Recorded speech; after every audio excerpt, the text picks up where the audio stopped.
आदाब, नमस्कार। आप सभी का स्वागत है QNS न्यूज़ की पेशकश तलाश जवाब की में और मैं हूं आंचल मिस्कीन। हमारा आज का topic of discussion youth oriented issues से जुड़ा है। सब इश्यूज में से एक प्रॉब्लम जो आज ज़्यादातर उभर कर सामने आ रही है वो ड्रग एडिक्शन से जुड़ी है। ड्रग्स का मसला कश्मीर के यूथ के बीच तेज़ी से फैल रहा है। इससे पहले हम इस मसले पे विस्तार से बात करें, हम आप सभी को पहले बता दें कि ड्रग अब्यूज़ कई तरीक़ों से होता है, जिसमें मैरिजुआना यानी गांजा का इस्तेमाल सबसे ज़्यादा किया जाता है। फिर cocaine, heroin, nicotine, inhalant use, hallucinogen का इस्तेमाल, एनाबॉलिक स्टेरॉइड्स का इस्तेमाल और भी ना जाने कितने तरीकों से ये हमारे समाज के यंगस्टर्स के खून में उतर रहा है। एक सर्वे से बात सामने आई है कि peer pressure, show off, cool दिखने के लिए और डिप्रेशन कारण है कि आज की युवा पीढ़ी ड्रग्स की ओर बढ़ रही है। पर इन सबसे मन में ये सवाल आता है कि आखिर ड्रग्स कैसे किसी मसले का हल हो सकता है। दोस्तों, यकीन मानिए, हालत बिल्कुल भी सही नहीं है। इसी बीच कुछ यंग साइकिलिस्ट्स ने हमें अप्रोच किया। ये यंग साइकिलिस्ट्स आज से लेकर 15 अगस्त तक अपनी साइकिल्स पे ले ट्रिप पे निकले हैं। ये साइकिलिस्ट कश्मीर की युवा पीढ़ी के लिए कुछ मैसेज देना चाहती थी। आइए पहले उनकी बात सुन लेते हैं। अस्सलाम वालेकुम एवरीवन, मैं इकराम खानियार श्रीनगर से बोल रहा हूँ। तो जो आज हमारी राइड है वो श्रीनगर से लेह तक रहेगी। ये जो हमारा सफ़र रहेगा ये अप्रॉक्सीमेटली 4 दिन रहेगा वन साइड। तो इंशाल्लाह हमें वापसी में भी साइकिल पे ही आना है।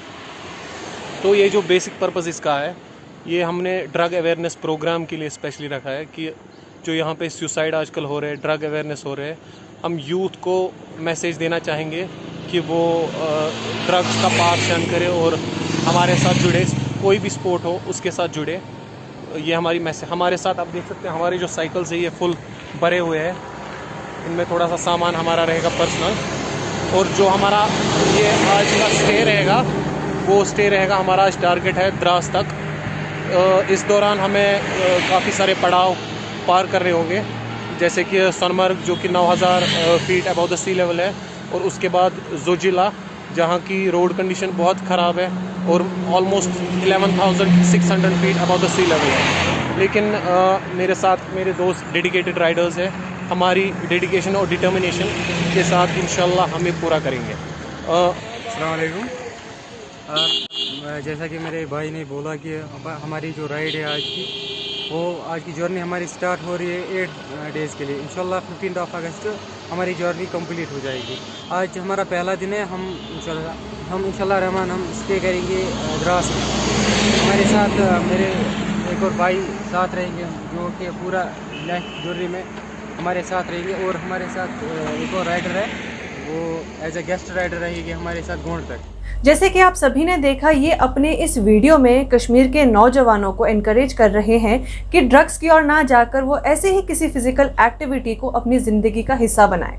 यहाँ आप सभी को बताएं कि इन साइकिलिस्ट्स की जर्नी बिल्कुल भी आसान नहीं है। इन्हें साइकिल पे ले जाना है। यहाँ ऑक्सीजन का लेवल बहुत ही कम रहता है। उसके ऊपर ये साइकिल कार्डियो एक्सरसाइज को टारगेट करता है और कार्डियो एक्सरसाइज में ऑक्सीजन भरपूर चाहिए होता है। इसी बात का चैलेंज लेते हुए उन्होंने इस ट्रिप पर इस तरह जाने का फैसला किया।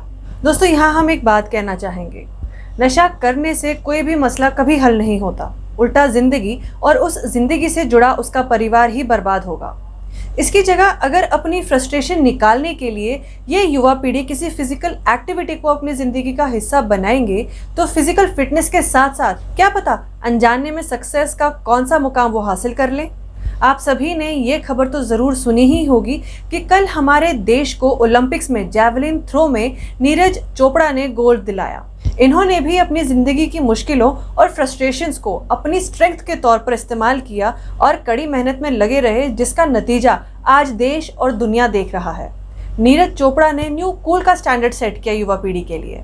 ऐसे सब के लिए ज़रूरी है कि पेरेंट्स अपने बच्चों को छोटी उम्र से ही ऐसे संस्कार दें कि वो हर सिचुएशन में सही और गलत का फ़र्क कर सके और अपने लिए सही रास्ता चुन सके। उम्मीद है कि आने वाले समय में ऐसे ही और यंगस्टर्स सामने आएंगे और बाकी युवा पीढ़ी को ऐसे ही सही रास्ता चुनने के लिए मोटिवेट करते रहेंगे।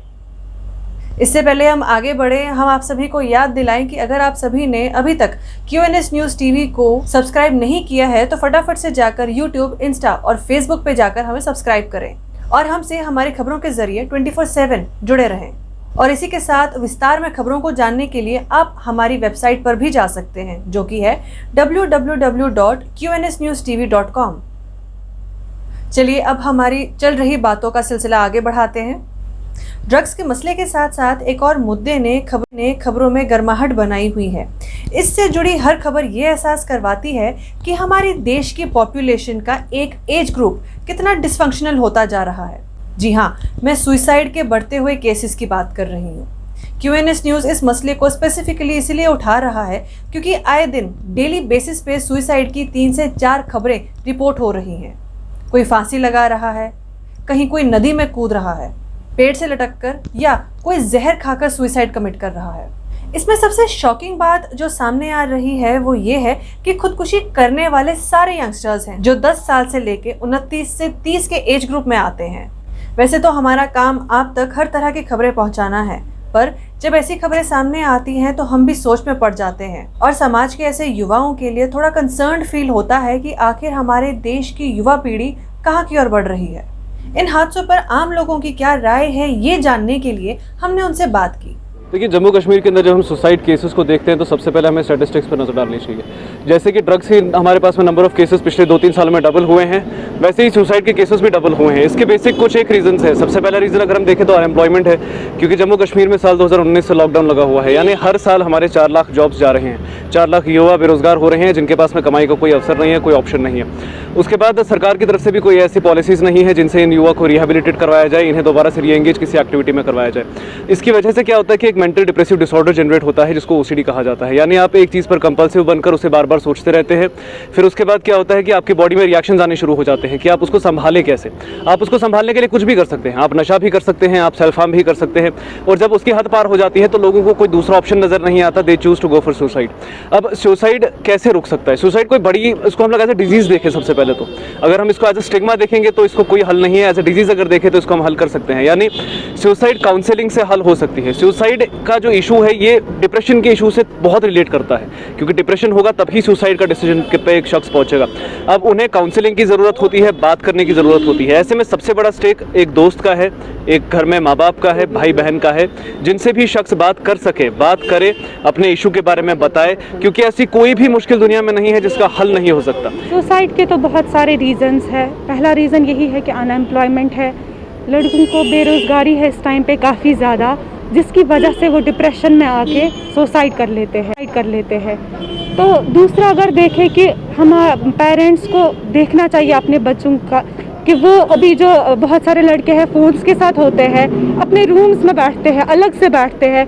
तो पेरेंट्स को चाहिए कि उनके साथ बात करें, उनके साथ टाइम स्पेंड करें, ना कि उनको डांटे आप कुछ नहीं करते हो। अगर अभी देखते हैं तो अभी मैक्सिमम जो पेरेंट्स हैं वो बच्चों को बोलते हैं आप बेकार हो, कुछ करते नहीं हो। यहाँ पे आप लोगों ने घर पे होटल खोल के रखा है, आते हो, खाते हो, चले जाते हो, लेकिन वो बच्चे करे भी तो करे क्या? जी देखिए, अगर हम आम नागरिकों की बात करें, जो हमारी इस टाइम सोसाइटी बनी है वो ये है कि लोग खुद अवेयर नहीं हैं कि हमारे बच्चे कहाँ जा रहे हैं, हमारे बच्चे अगर मिल रहे हैं तो किन से मिल रहे हैं। अगर सुसाइड के हवाले से हम बात करें तो सुसाइड ये एक आम सा सिनेरियो बन गया है। अब जी फलान जगह जाएं, एक औरत ने कुछ दिनों पहले खुदकुशी कर ली, अब जी एक आदमी ने, बेशक आफ्टर एब्रोगेशन ऑफ आर्टिकल 370 बहुत सी फैमिलीज में प्रॉब्लम्स हुई हैं। हाँ, फाइनेंशियल क्रंच हुआ, बिकॉज सोसाइटी में अभी अगर देखा जाए माँ बाप डिप्रेशन का शिकार हो रहे हैं, जिसका सीधे हम असर बच्चों पे देख रहे हैं। अभी बच्चे क्या कर रहे हैं, उनको इजी पॉसिबल वे अपना सुसाइड लग रहा है, जिसके एवज में वो उठ के जाके सुसाइड करते हैं। फर्स्ट प्रेफरेंस उनको जो दिमाग में आती है वो सुसाइड होती है वो, बट बाहर जाके जिस माहौल में वो पल रहे हैं वो खराब है। क्यों? माहौल को हम लोगों ने खराब किया और उसको ब्लेम किया सोसाइटी पे। सोसाइटी वही है जो आज से पिछले सालों में, पिछली सदियों में थी, लेकिन अब लोग गलत है, वो नाम सोसाइटी का आ रहा है। बस इतना ही मैं कहूँगी कि अपने बच्चों को अपने तरीके से पहले फैमिली में देखिए, उसके बाद आप सोसाइटी को ब्लेम कीजिए। सोसाइटी मैंने बनाई, आपने बनाई, हम सब ने बनाई। इनकी जो राय है, मुझे पूरा यकीन है कि आप में से बहुत से लोग इनकी बातों से सहमत होंगे। जैसा कि मैंने पहले ही कहा, ये हमारी नई पीढ़ी को ही डिसाइड करना है कि वो अपनी ज़िंदगी को क्या मोड़ देना चाहते हैं। हाँ, इसमें पेरेंट्स और उनके आसपास के लोग उन्हें सही गाइडेंस देकर इस राह पर बने रहने की मोटिवेशन दे सकते हैं।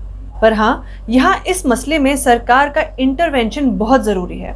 जैसे ड्रग्स के मसले में छापेमारी हो रही है, ड्रग पैडलर्स को पकड़ा जा रहा है, वैसे ही सुसाइड केसेस को काबू में लाने के लिए सरकार को भी कुछ इफेक्टिव तरीकों को सामने लाना चाहिए, जिसमें यूथ इन्वॉल्वमेंट के साथ साथ उनकी पर्सनालिटी और फाइनेंशियल इन्हांसमेंट भी हो।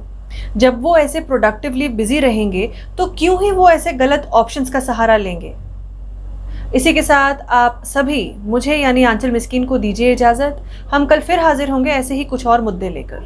तब तक के लिए आप बने रहिए QNS न्यूज़ के साथ। और हाँ, हमें लाइक, शेयर और सब्सक्राइब करना ना भूलें। पर हाँ, अगर आप सभी को लगता है कि हमसे कोई ऐसा मुद्दा उठाना या उस पर बात करना रह गया है, तो आप सभी हम सब से जुड़ सकते हैं और हमारे कॉमेंट बॉक्स पर आके कॉमेंट करके हमें बता सकते हैं। चलिए अब मुझे दीजिए इजाज़त। नमस्कार।